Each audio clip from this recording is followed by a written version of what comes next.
Chers auditeurs, bonjour, bonsoir et bienvenue à Comment survivre, chose promise, chose due, nous continuons notre première saison et à travers le 5e épisode qui marque la mi-saison, nous allons parler de drépanocytose avec une invitée qui se nomme Raïssa et dont la fille de 5 ans souffre de ce mal. Je pense que beaucoup d'Africains ont entendu parler de cette maladie qui est très courante sur le continent, mais que nous la connaissons peut-être sans la connaître. Comment ça s'attrape, comment on la soigne, où en est la recherche scientifique sur le sujet, quel est le coût des soins liés à cette maladie, etc. Et si jamais vous vous posez toutes ces questions, je pense que vous êtes au bon endroit et j'espère aussi qu'à notre niveau microscopique, nous allons participer à faire évoluer les mentalités et à éveiller les consciences sur le sujet. Je ne vais pas vous perdre plus de temps et nous allons démarrer la discussion, mais avant, je vais encore une fois vous rappeler que vous pouvez nous supporter sur tous les réseaux sociaux, Facebook, Twitter, YouTube, Instagram, et que bien entendu, le podcast est disponible sur Google Podcast, Apple Podcast, Spotify, etc. Salut Raïssa, comment tu vas aujourd'hui ? Bonjour, je vais bien, merci. Ravie d'être avec vous, de pouvoir partager mon expérience, notre expérience à ma fille et moi. Et j'espère qu'on pourra vous apporter un plus sur cette maladie. Merci à toi de prendre le temps d'échanger avec nous et de partager ton expérience de vie.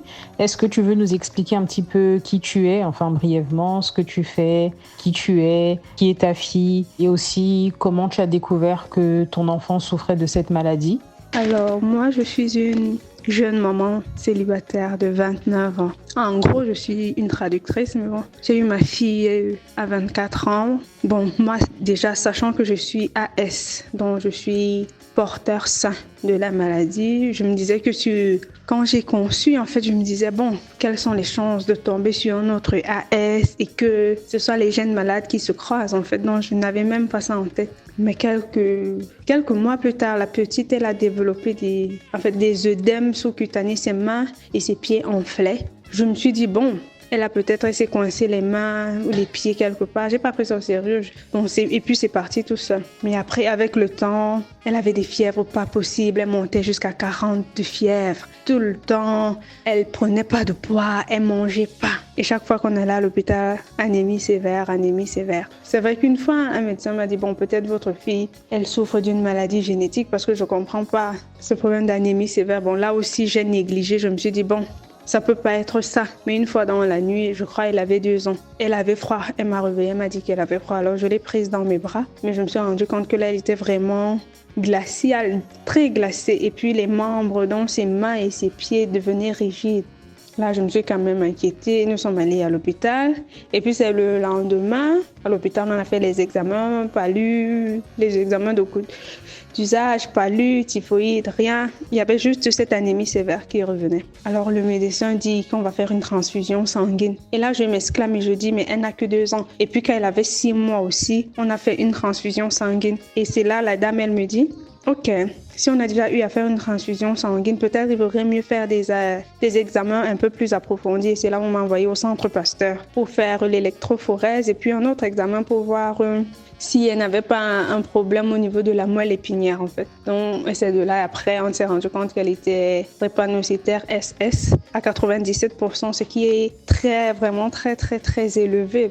Vu que le taux est sur 100%, c'est vraiment élevé à 97%. Revenir un petit peu sur ce que tu as dit. Tu nous as dit qu'elle a commencé à développer des œdèmes au bout de quelques mois après sa naissance. Elle avait combien de mois exactement ? Est-ce que tu as une idée ? Les œdèmes, c'était à partir de 6 mois. Et après même des recherches, je me suis rendu compte que c'était un signe, on peut dire quoi, annonciateur de la maladie. Les enfants, les nourrissons nouveau-nés qui ont les mains, les pieds qui enflent et qui sont douloureux. Donc, c'est ça les symptômes pour les bébés, en fait. Moi, je sais à peu près comment la maladie peut s'attraper, mais je pense qu'on a des auditeurs peut-être qui, eux, ne connaissent pas du tout la maladie ou qui peut-être, eux aussi, sont porteurs sains, se disent comme toi, quand ils vont rencontrer un partenaire, qu'il y a peu de chances qu'ils tombent sur quelqu'un qui soit un porteur sain ou non sain d'ailleurs. Est-ce que tu peux nous dire quel genre de test il aurait fallu faire pour t'assurer que ton compagnon n'était pas un porteur comme toi? Alors, la maladie, généralement, on l'appelle aussi la maladie des hématies falciformes parce que c'est une maladie génétique qui fait en sorte que les globules rouges que l'on produit ne soient pas ronds, donc ils sont un peu comme des croissants de lune, ce qui fait qu'ils ne circulent pas bien, ils ont tendance à vite éclater. Ça, c'est ce qui cause l'anémie sévère. Donc, ils éclatent tout le temps pour un oui ou pour un non. C'est ça qui cause l'anémie sévère. Et aussi, ils se coincent au niveau des articulations et tout. C'est ça qui cause aussi souvent des douleurs. Parfois, ça cause même des caillots sanguins. Donc, c'est à peu près ça. Et maintenant, ça s'attrape quand un porteur sain, comme je l'ai dit, comme moi, je suis AS, ce qui signifie qu'il y a mes globules rouges qui sont produits normalement, une partie de mes globules rouges qui sont produits normalement et une autre qui sont falciformes. Et maintenant, moi, je fais vraiment pas la maladie. C'est peut-être quand il fait excessivement froid ou quand je me dépense énormément. Donc, il faut vraiment que ce soit quelque chose de vraiment corsé. Que je suis fatiguée, non un peu, mais je fais vraiment pas la maladie, j'ai une vie assez normale. Mais là, il faudrait donc une autre personne qui soit porteur sain également, que l'on se mette ensemble et que la personne en génétique, donc qu'elle envoie, par exemple, comme moi j'ai envoyé les gènes S et le papa de la fille petite a envoyé aussi les gènes S, ce qui a fait SS, mais en général, on a 25% de chance d'avoir un enfant SS du premier coup, du coup. C'est un peu ça. Et généralement, l'examen qu'on fait, c'est l'électrophorèse d'hémoglobine qui détermine exactement si on est AA, si on est AS, si on est SS et à quel pourcentage. Puis, j'ai aussi envie d'ajouter, est-ce que tu peux nous expliquer ce qu'est la drépanocytose? Parce que tu nous as dit qu'il y a des symptômes qui se manifestent, donc les œdèmes de ta fille, le fait qu'elle fasse des fortes fièvres, et puis parfois elle était complètement glacée et presque rigide, mais tu nous as pas expliqué exactement ce que c'est et ce que ça crée comme problème au quotidien. Pourquoi les symptômes de ta fille sont-ils aussi variés? Je pense que plus haut, j'ai quand même expliqué ce que c'est que la drépanocytose. Mais maintenant, les symptômes sont variés parce que ça dépend de plusieurs facteurs. Par exemple, il faut que le malade soit constamment hydraté. Si le malade n'est pas hydraté, les globules rouges éclatent plus facilement, ce qui peut causer la fatigue. Et maintenant, ça dépend. Si le malade est constipé, ça peut causer une crise au niveau du foie. Si le malade est sujet au stress, ça peut causer une crise au niveau du cerveau. Donc, ça dépend, en fait. Et puis, comme ma petite, elle a 5 ans, son seul problème, c'est qu'elle est hyperactive également. Elle joue énormément. Donc, pour elle, là, le seul problème, c'est la fatigue énormément. Il faut tout le temps surveiller qu'elle ne joue pas, qu'elle n'attrape pas froid, qu'elle n'ait pas le nez bouché, qu'elle ne soit pas constipée. Une batterie de choses, en fait. Qu'elle ne soit pas fatiguée, justement. Donc, elle joue avec modération. Même le sport, elle pratique le sport, mais avec modération aussi. Il faut tout le temps surveiller. Il faut surveiller son alimentation. Donc, c'est les facteurs ambiants, en fait, qui causent la crise et qui donnent, je vais dire, le ton à la crise, d'où les symptômes aussi. Merci beaucoup pour ces explications très édifiantes parce que je vais pas te mentir qu'avant de venir faire l'entretien, j'ai fait des recherches sur la maladie, même si je la connais déjà, mais j'ai voulu me rafraîchir un peu la mémoire et je trouve que les tiennes sont très directes et très simples. Donc on comprend très bien ce qu'est cette maladie et ce qu'elle crée comme souci et je pense que ça va servir aux auditeurs peut-être qui n'y connaissent rien du tout. Enfin, ils seront bien édifiés grâce à tes explications. Donc pour continuer ton récit, tu nous expliquais tout à l'heure que tu te rends donc à l'hôpital pour faire ces examens plus poussés et qu'est-ce qui se passe? Enfin, à l'Institut Pasteur, si je me souviens bien. Qu'est-ce qui se passe? D'accord. Alors, je disais que nous sommes partis au centre Pasteur avec un échantillon de sang. Enfin, je suis partie parce que la petite était hospitalisée, elle était très faible. Elle avait même du mal à tenir assise. Donc, elle a passé toute la durée de son hospitalisation allongée. Donc, je suis allée au centre Pasteur. On a fait des examens. Les examens sont sortis le lendemain à 14h. Alors, je ne vais pas mentir quand j'ai ouvert parce que je me suis dit pourquoi arriver à l'hôpital et ouvrir l'enveloppe. J'ai ouvert l'enveloppe. J'ai lu, j'ai vu enfant âgé elle avait 2 ans? Oui, de 2 ans. SS à 97% et puis il y avait des courbes et tout. Je comprenais pas bien, mais j'avais juste lu la conclusion. Donc j'étais abattue. La seule chose qui m'est venue en tête était le sentiment de culpabilité. Je me suis dit, j'ai condamné mon enfant à une vie de souffrance parce que ce que on avait l'idée qu'on a de la drépanocytose, c'est toujours une personne qui souffre, qui est tout le temps à l'hôpital, qui n'arrive pas à avoir de vie, donc que la maladie empoisonne. Donc c'était la culpabilité. J'ai appelé une grande sœur à moi, je me suis mise à pleurer, je lui ai dit voici les résultats qui sont sortis. Elle a essayé du mieux qu'elle pouvait de me calmer. Je suis repartie à l'hôpital parce que j'avais laissé la petite. Je suis repartie, j'ai donné les résultats au médecin.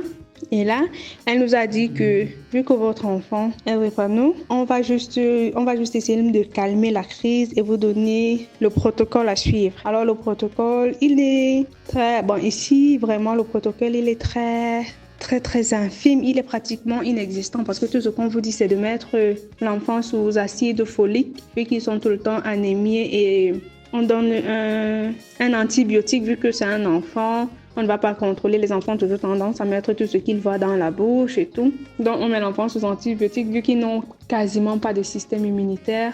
Donc, et puis, je crois le lendemain, on nous a laissé repartir parce que l'enfant s'était déjà un peu calmé. Donc, le lendemain, on nous a laissé repartir. C'est à peu près comme ça que ça s'est déroulé à l'hôpital. Tu nous parles de ta réaction, mais très peu de la réaction du papa de ton enfant. Est-ce que lui aussi, il a pris de plein fouet comme ça? Est-ce que pour lui aussi, c'était un espèce d'aveu de culpabilité, cette maladie? Bon, pour le papa, déjà, quand je suis tombée enceinte, il ne voulait pas de l'enfant. Donc, du coup, nos relations, à cet instant, se sont brouillées. Mais j'ai quand même pris sur moi. Je l'ai appelé. Je lui ai dit, tiens, au cas où, puisque quand je lui en avais parlé, quand j'ai conçu, je lui ai dit, moi, je suis AS. Bon, là, c'est vrai que j'étais déjà enceinte. Donc, du coup, le mal était déjà fait, si on peut dire. Donc, je lui ai dit, je suis AS. Il m'a dit non, lui, il est AA. Alors, je l'ai appelé pour lui dire que, bon, tiens, l'enfant est atteint de drépanocytose. Bon, si jamais tu as envie de faire d'autres enfants, ce serait bien de faire un examen et que ta compagne passe un examen. Il m'a dit, ah bon? Moi, je suis AA. Je lui ai dit, ok, d'accord, pas grave. J'ai raccroché, peut-être 1 ou 2 jours plus tard, il m'a appelé, il me dit non, en fait, il s'est renseigné, sa maman lui a dit qu'il était AS, et bon, il a essayé de se confondre en excuses, je lui ai dit que bon, le mal est fait, c'est pas grave, et vu que, et bon, il n'y a pas eu de plus, hein, c'était tout. J'ai envie de te poser la question, la différence entre un AA et un AS, c'est A1 ou AA? AA et AS, c'est laquelle? Parce que tu me disais, tu nous expliques que lui il pensait qu'il était AA ou A1 et que en fait finalement non, et donc c'est ça qui fait que votre fille malheureusement elle est atteinte de la maladie à ce stade-là. Quelle est la différence entre le AA ou A1 et le AS? Alors, c'est AA. En fait, je vais dire, c'est un peu comme une personne normale qui a les gènes normaux, dont les globules rouges ne sont pas atteints, qui a ces globules rouges qui fonctionnent normalement. Donc, c'est ça, un AA. Et maintenant, un AS, c'est une personne qui a une partie de ces globules rouges qui sont normaux et une autre qui sont falciformes, donc en croissant de lune.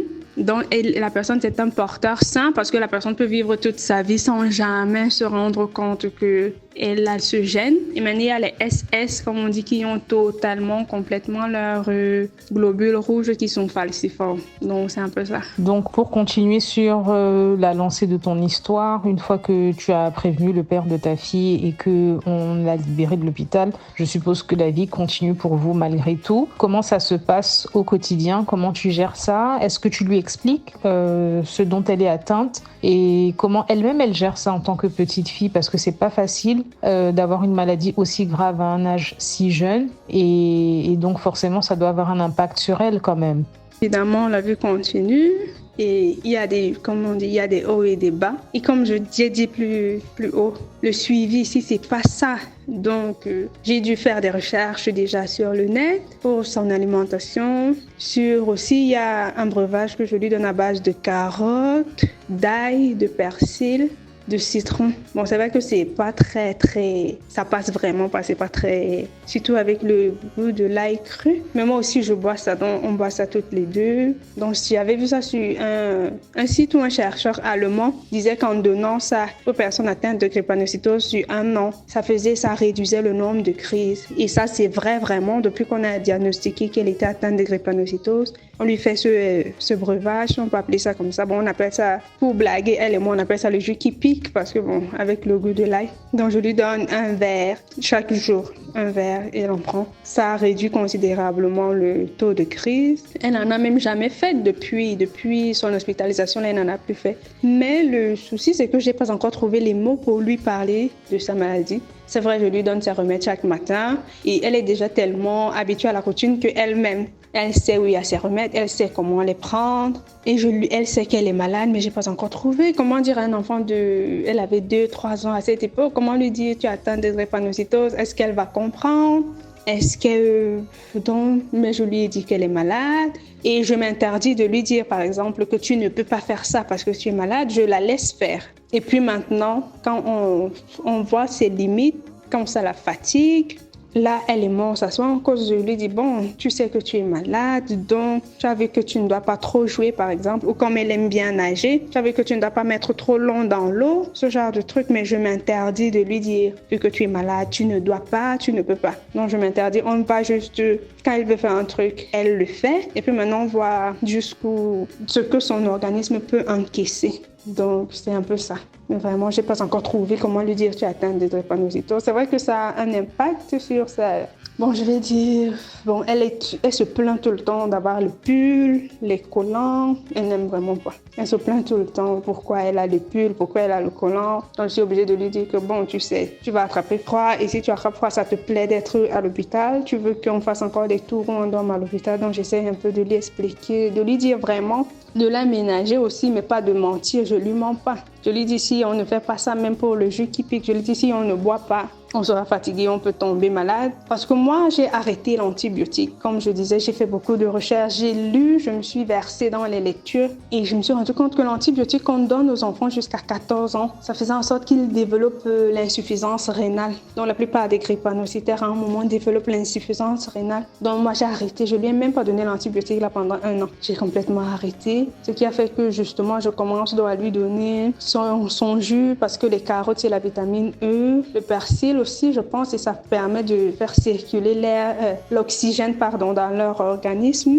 Il y a l'ail qui est un antibiotique naturel, il y a le citron qui est la vitamine C parce qu'ils en ont besoin vu qu'ils sont tout le temps fatigués et tout. Donc, j'ai un peu essayé de compenser l'antibiotique que je ne donnais pas avec des trucs naturels et aussi son alimentation. Quand je vais par exemple acheter ses cornflakes, je prends le temps de lire les apports nutritionnels, les vitamines. Quand je la nourris, par exemple, si je donne la sardine, je sais que bon, c'est pour tel apport. Donc, ces repas sont vraiment étudiés avec soin. Par exemple, si je lui donne plus de viande blanche, je ne lui donne pas beaucoup de viande rouge. Je lui donne beaucoup plus de bananes parce qu'il faut beaucoup de magnésium, ce genre de choses. Ok, je comprends. Du coup, pour revenir à ce que tu viens de nous expliquer sur le suivi qui est mauvais au Cameroun, je crois comprendre que tu fais énormément de recherches. C'est donc d'ailleurs par ce biais que tu arrives à créer une potion, un breuvage que ta fille prend et qui participe à réduire, voire même si je comprends bien, carrément faire disparaître les crises. Quel est le suivi qui est mis en place dans les pays où c'est plus développé ou dans les pays où on est un peu plus au fait de cette maladie en fait? Qu'est-ce qu'il y aurait lieu de faire en temps normal si tu étais dans un environnement où c'était une maladie qui était traitée convenablement? Alors, tout à fait, parce que justement ici, comme je disais, tout ce qu'on fait, c'est un rendez-vous trimestriel où on demande juste de faire la numérotation de la formule sanguine, la NFS, juste pour voir à quel point l'enfant est anémié. Mais par exemple, je suivais un documentaire sur la drépanocytose aux Antilles, par exemple, où l'enfant, tous les 6 mois, a subi des tests. On contrôle à quel point la maladie, par exemple, a atteint ses poumons, son foie, ses reins, parce que on appelle ça comment, ces hématies falciformes, ça blesse les organes, vu que c'est pas rond, ça blesse les organes, donc on fait des check-ups, on voit, par exemple, si l'enfant a du mal à respirer, ce genre de choses, on prend son poids, et puis il a un cahier, parce que moi-même j'ai ce petit cahier où je vais noter, par exemple, les symptômes qu'elle a eu, quand elle les a eu, pour voir un peu la fréquence, pour voir, par exemple, même le rhume, chez eux, ce n'est pas anodin. Bon, chez une personne normale, tu peux attraper froid, mais chez eux, même quand il fait chaud, ils peuvent se retrouver très enrhumés. Donc, Donc, je me suis un peu inspirée vu que j'ai pas la possibilité de faire tous ces examens-là. Et parfois, même, on les aide à respirer. Lors de ces check-up, on les aide à respirer. Je sais pas trop, j'ai oublié comment ça s'appelle. Mais en tout en processus où on les aide à respirer, on travaille ça parce que un exercice où on leur demande d'aspirer profondément l'air et de rejeter pour qu'ils puissent soulager les douleurs. Oui, ce que tu dis, c'est très vrai parce que moi-même, comme je devais parler avec toi et comme je parle avec toi, je fais des recherches ces jours-ci sur la maladie. J'essaye de me renseigner un petit peu sur son fonctionnement et comment la médecine, en fait, essaye de se débattre contre ça. Et je me suis rendu compte qu'il y avait même la fondation Pierre Fabre qui est impliquée dans la lutte contre la drépanocytose et qui a même mené une étude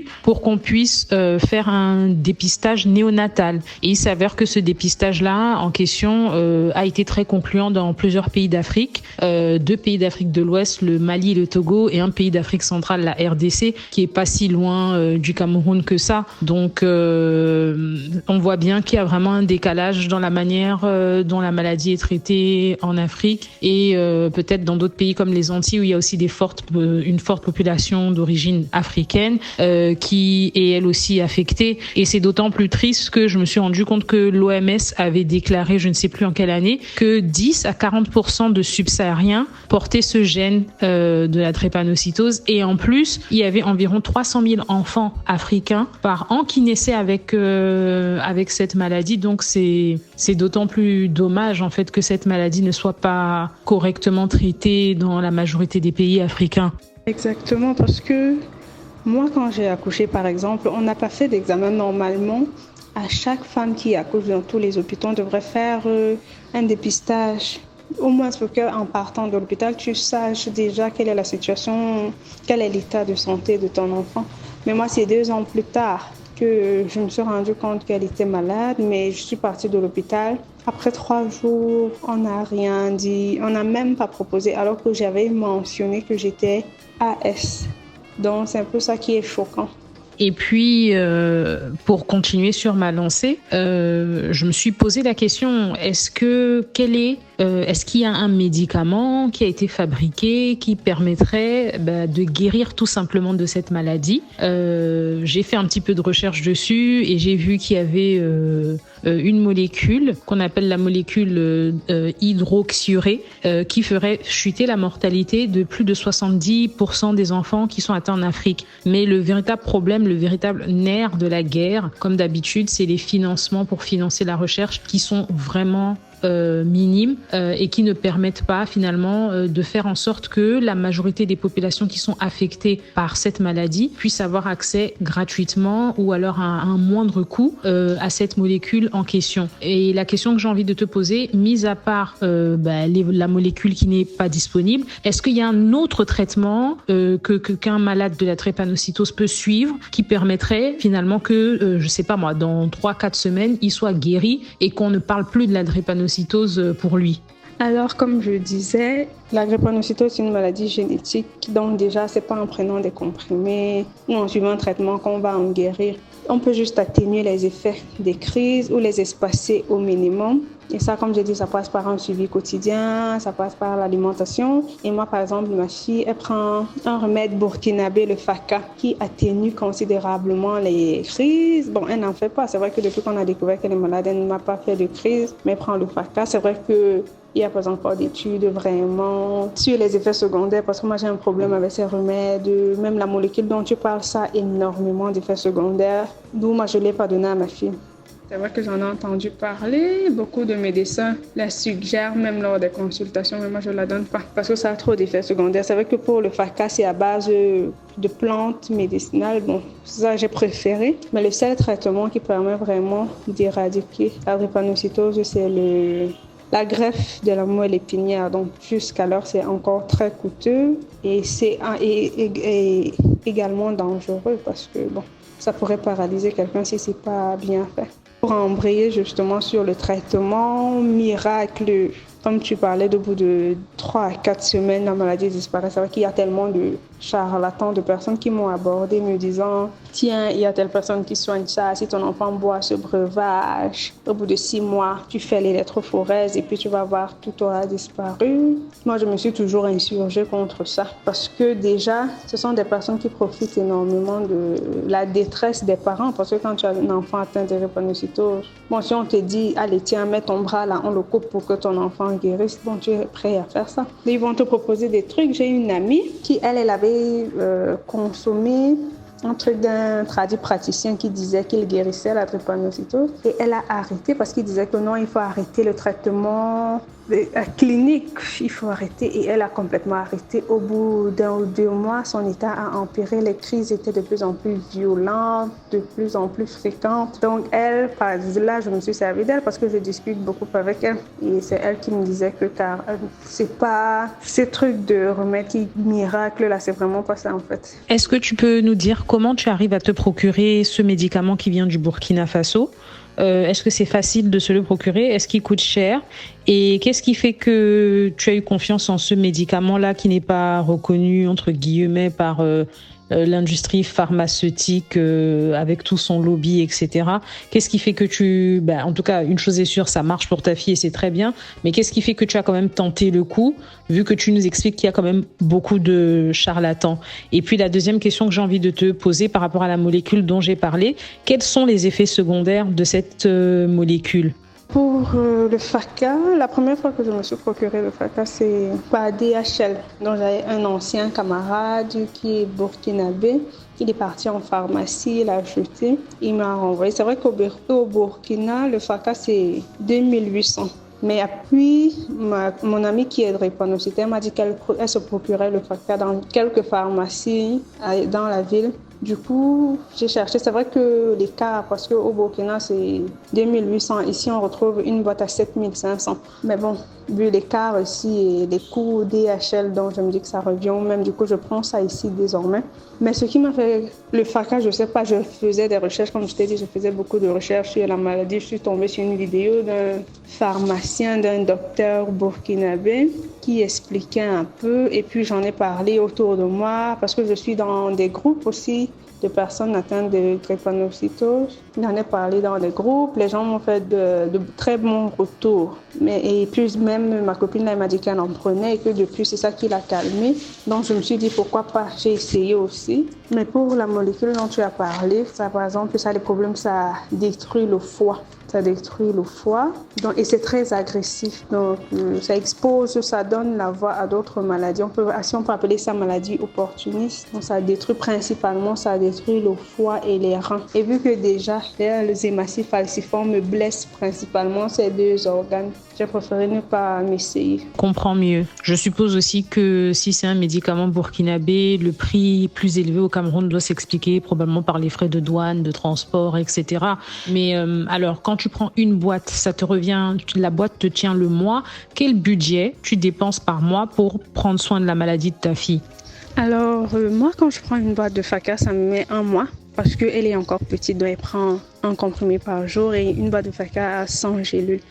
Donc, c'est à partir de l'adolescence qu'ils prennent 2 gélules, une le matin, une le soir. Du coup, ça me fait 1 mois, mais j'ai fait l'effort de prendre 4 boîtes pour que ça fasse l'année pour ne pas avoir de soucis. Parce que avec les problèmes de Covid aussi, il y a eu beaucoup de ruptures de stock où la boîte qui était d'abord initialement à 5500 est montée à 10 000. Bon, maintenant, quand ça s'est un peu stabilisé, c'est redescendu à 7500. Donc, je fais l'effort de prendre sur une longue période. Et maintenant, il y a l'acide folique qui prend également un comprimé par jour, ce qui fait, bon, la boîte en a 30. Donc, ça fait 1 mois net. J'ai fait aussi l'effort de prendre pour une bonne période. Bon, l'acide folique, là, c'est 1350. Et il y a, bon, le Stérimar, le Montol pour éviter qu'elle ne soit grippée parce qu'ils ne doivent pas être grippés, ils ne doivent pas manquer d'air, en fait. Donc, ces petits trucs, bon, on va dire que et c'est, comment on appelle ça? Bon, le jus qu'on fait à base de carottes et d'ail aussi. Donc, on va dire que par trimestre, je suis dans les 45 000. Mais ça, c'est sans compter déjà son alimentation. Je ne sais pas si ça compte aussi comme traitement parce qu'il y a aussi son alimentation.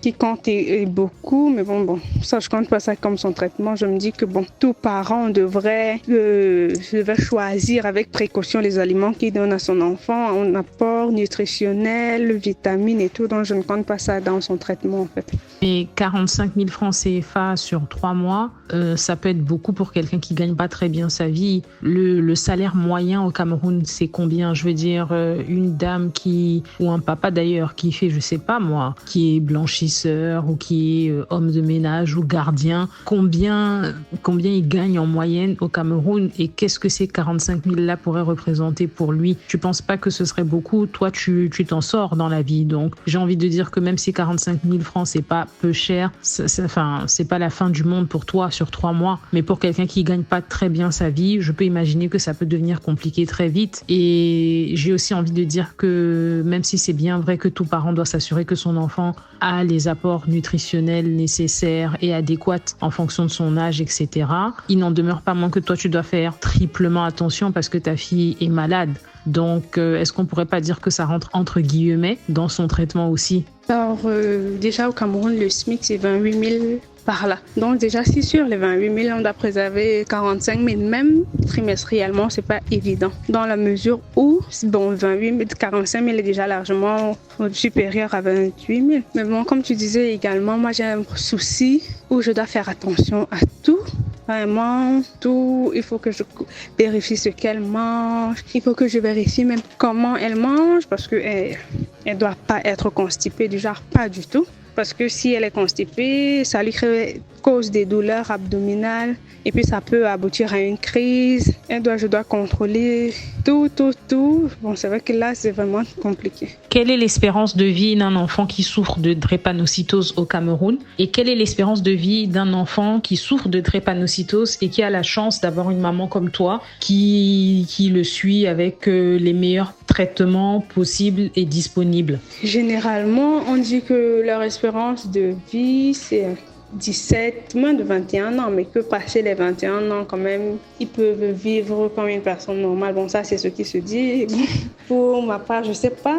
Là, je sais pas quelle est l'espérance de vie d'un enfant qui a une mère comme moi. Je sais pas, je peux pas dire, vu que le processus est encore en cours. Donc, ça, on verra avec le temps, parce que là, c'est vrai que chaque matin, je me réveille avec la peur au ventre qu'elle me fasse une grosse crise, le genre de crise dont on ne se relève pas. Mais bon, je fais quand même l'effort pour atténuer.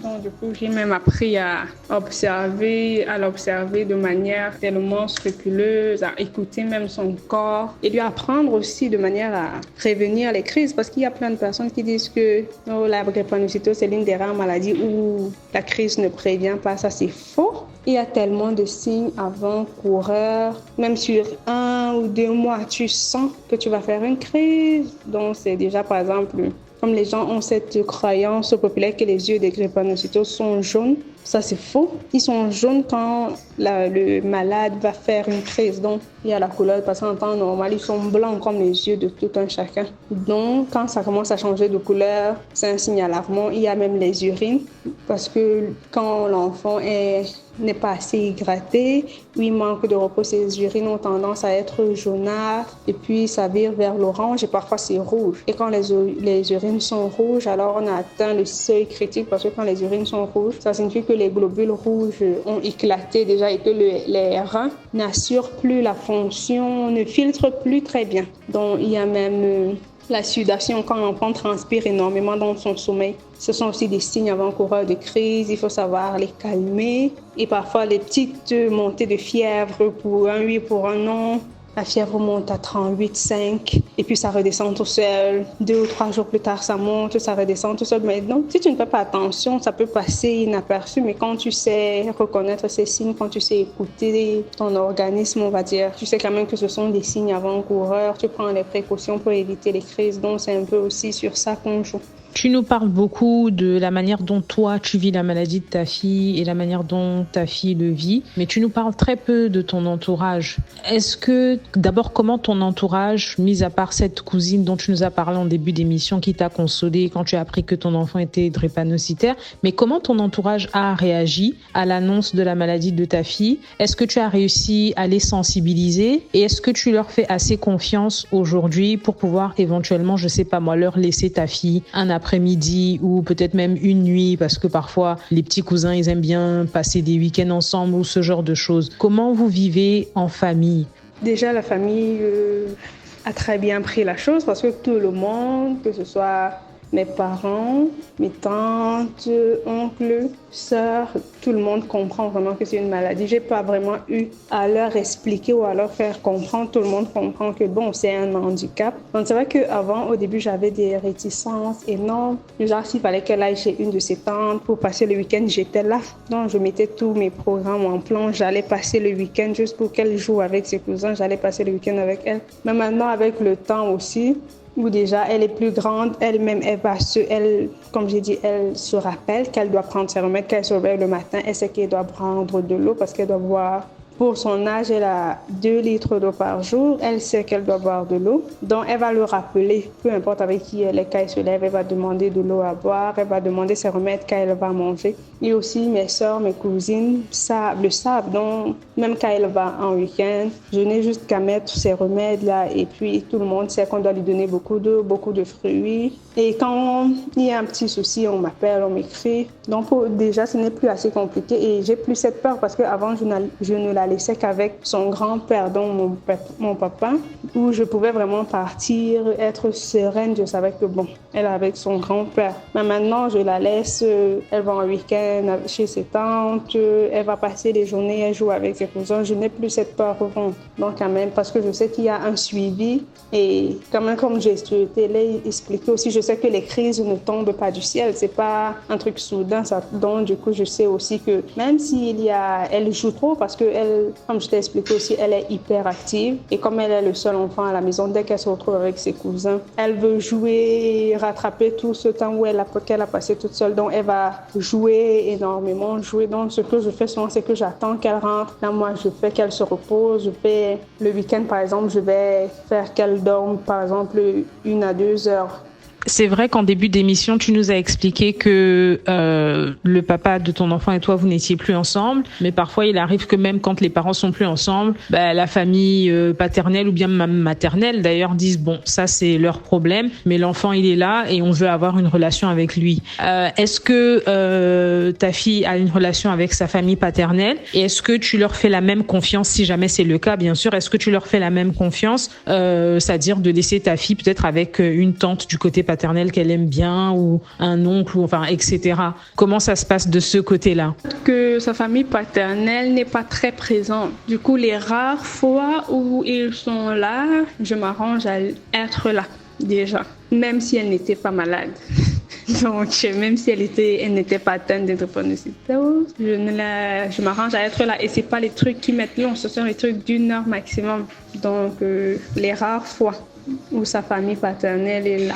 Je m'arrange toujours à être présente. Je ne peux même si son père se présente là, il me dit qu'il veut passer du temps avec elle, je ne pourrais pas la laisser parce que j'ai eu encore quand même, c'est vrai que là c'est plus une blessure personnelle que moi j'ai d'avoir été, parce que j'ai eu l'impression d'avoir été lâchée, tu vois, quand on t'annonce que l'enfant est malade, tu vas voir le père, il se désolidarise complètement. J'ai eu l'impression d'avoir été lâchée. Donc, ce qui fait que c'est plus une blessure personnelle qu'une histoire de santé, en fait. Je comprends tout à fait. Et comment ta fille vit à l'école? Parce que, bon, les enfants, en général, ils sont pas très gentils. Enfin, pas très gentils, je sais pas si je peux utiliser ce terme, mais bon, ils peuvent dire parfois des choses blessantes sans même se rendre compte qu'ils sont vraiment en train de blesser l'autre. Est-ce que ses camarades de classe ou ses copines qu'elle a à l'école savent qu'elle est malade et comment elles agissent avec elle? Est-ce que les gens sont bienveillants? Est-ce que les professeurs de ta fille sont aussi bienveillants? Est-ce qu'il y a c'est-à-dire un réel souci de s'assurer que ta fille déjà soit bien intégrée dans sa classe, qu'elle soit pas mise sur le côté peut-être parce qu'elle est un peu plus fragile et que finalement tout le monde s'assure bien de respecter aussi son rythme rythme parce que de sa fragilité, elle peut peut-être pas tout le temps aller au même rythme que les autres enfants? Alors, à l'école, par exemple, ses camarades ne sont pas au courant parce que je me dis, bon, elle est encore à la maternelle. Elle-même, déjà, ne sait pas exactement de quoi elle souffre. Elle sait juste qu'elle est malade et doit faire un peu plus attention. Mais ses enseignants sont quand même informés et ils prennent particulièrement, ils attachent du prix, on va dire, à ce qu'elle mange convenablement parce qu'elle a ce souci. Elle n'aime pas s'alimenter. On peut faire... Bon, je me dis que c'est un truc particulier. Elle n'aime pas s'alimenter. Du coup, c'est compliqué, mais sa maîtresse s'assure qu'à chaque pause, elle mange. Parfois, elle va même jusqu'à la nourrir pour être sûre qu'elle a mangé. Et parfois, il y a certains exercices, quand ils font certains exercices, quand ça devient un peu plus corsé, elle la met de côté. Elle lui donne peut-être une balle ou des jouets pour qu'elle s'amuse dans son coin pour éviter de s'épuiser. Parce que c'est vrai qu'une fois, elle a fait une crise à l'école et c'était compliqué. Sa maîtresse était dans tous les états. Elle ne savait pas quoi faire. L'enfant était à 40 de fièvre. L'enfant elle ne parlait presque plus. Elle était allongée là. Donc, depuis ce jour, quand même, dans son école, on fait hyper attention. Mais bon, les enfants, je me dis, ils ne sont pas encore arrivés à ce stade-là parce que ça n'a pas encore eu de...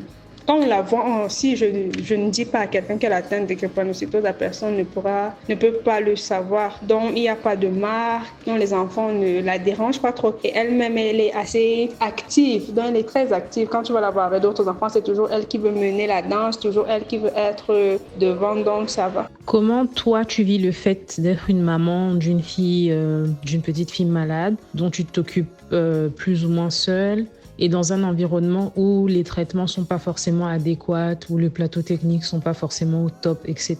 Quel message tu aimerais envoyer, je sais pas moi, à la société civile camerounaise et même africaine, puisque c'est une maladie qui touche l'ensemble de l'Afrique subsaharienne? Moi, je vis. C'est vrai qu'au départ, c'était très compliqué sur le plan émotionnel, mais bon, j'ai appris à faire avec déjà. Mais bon, pour le reste, tout ce que j'aimerais dire, c'est que c'est pas une tare, parce que les gens ont tendance, la société africaine, on va te dire, si tu es un enfant comme ça, on ne comprend pas la maladie, on ne la connaît pas. On a tendance à croire que c'est une malédiction, c'est peut-être parce que le parent a fait quelque chose qui n'est pas bien, donc c'est une malédiction, mais tout ce que j'aimerais dire, c'est que c'est une maladie comme les autres. C'est vrai qu'elle est compliquée à gérer, c'est un handicap. C'est vrai que la plupart du temps, on se dit juste que la personne est feignante, parce que moi-même, j'ai déjà eu, des fois quand je fais des petites crises et que je demande du repos, quand ça ne va pas, on me dit que bon, c'est de la feignantise, je ne veux faire aucun effort, alors que je ne me sens pas bien. Donc déjà, je me dis que les gens devraient comprendre que c'est réel, c'est un handicap, qu'on doit ménager les personnes qui sont atteintes de drépanocytose et que bon, avec la prise en charge qu'il faut et de la bonne volonté, ça peut aller, on peut s'en sortir. C'est un peu ça en gros. Est-ce qu'il y a une journée mondiale de la drépanocytose, comme, je sais pas moi, la journée mondiale pour le cancer du sein, ce genre d'événement? Et si oui, quelle est la date? Oui, il y a une journée mondiale, c'est le 19 juin. Mais bon, juste, il n'y a pas trop d'événements, il n'y a pas trop de tapage médiatique. C'est juste à Douala qu'il y a eu une organisation qui est venue en aide aux personnes atteintes de drépanocytose. Mais bon, à Yaoundé, c'était pas très... J'ai rien vu comme activité. Il y a juste à Douala qu'il y a une activité. On parlait, on sensibilisait les gens, en fait, c'est tout. Que tu as envie de partager quelque chose d'autre avec nous? Parce que je pense on a fait un petit peu le tour de la question. Est-ce que tu as envie de dire quelque chose aux auditeurs qui t'écoutent et peut-être aux parents des enfants qui sont atteints de la drépanocytose ou bien même des grandes personnes qui en sont aussi atteintes? Bon, ce que j'aimerais dire, d'abord, c'est qu'on arrête de stigmatiser les gens qui sont atteints de drépanocytose et puis que les personnes même qui sont atteintes, je me dis, c'est pas une fatalité. C'est pas une fatalité, c'est vrai, c'est dur, c'est pas évident au quotidien, mais c'est pas une fatalité. Et aussi qu'on arrête parce qu'il y a des publicités sur Facebook, sur Instagram, où les gens te disent ils soignent la drépanocytose, il suffit que tu bois tout ça. Déjà qu'on arrête de croire à ça parce que ça se soigne pas comme ça. Comme je l'ai dit, le seul moyen d'en guérir, c'est de faire une greffe de la moelle épinière avec une personne qui est bien portante.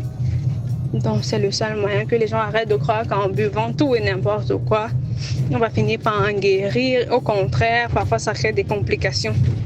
ça peut créer une crise abdominale parce que, comme j'ai dit, une fois que le ventre est atteint, le foie est atteint, c'est compliqué. Merci beaucoup Raïssa pour ton honnêteté, ta transparence et ces conseils pleins de sagesse. Je vais me rappeler de cette date du 19 juin et à mon petit niveau, tous les 19 juin, je vais alerter mes followers et mes auditeurs sur cette maladie qui est très prévalente en Afrique et pour laquelle on n'a pas encore de protocole adéquat et harmonisé à travers le continent. Merci encore et à bien vite. Merci beaucoup à toi de m'avoir donné l'opportunité de partager mon expérience. Parce que c'est vrai, cette histoire, je ne l'ai pas beaucoup racontée. J'ai culpabilisé, je me suis sentie négligente en tant que mère, en tant que jeune adulte, en tant que femme. Donc, j'ai voulu partager ça déjà pour que même les parents qui sont dans ma situation ne culpabilisent pas parce que ce sont des choses qui arrivent, mais aussi pour pouvoir les aider dans le suivi et même aider également les personnes atteintes de drépanocytose de ne pas se sentir stigmatisées ou je sais pas malchanceux parce que je pense que la drépanocytose ne nous définit pas. Si tu as remarqué, moi je dis pas que ma fille est drépanocytaire, je dis qu'elle est atteinte de drépanocytose parce que quand tu dis, pour ma part, quand je dis drépanocytaire, c'est comme si c'est ça qui la définit. Mais moi je pense qu'elle est juste atteinte de drépanocytose, juste comme une personne qui serait atteinte d'une maladie lambda. Donc je me dis qu'avec le suivi adéquat, les personnes atteintes de drépanocytose sont capables de faire de belles choses. Merci encore. Chers auditeurs, j'espère que cet échange vous a plu et qu'il vous a édifié. Et j'espère vous retrouver très vite pour le prochain épisode. Et en attendant, n'hésitez surtout pas à nous écouter sur toutes les plateformes d'écoute, Apple Podcasts, Google Podcasts, Spotify et à nous suivre sur YouTube, Facebook, Twitter et Instagram. Au revoir et à bientôt.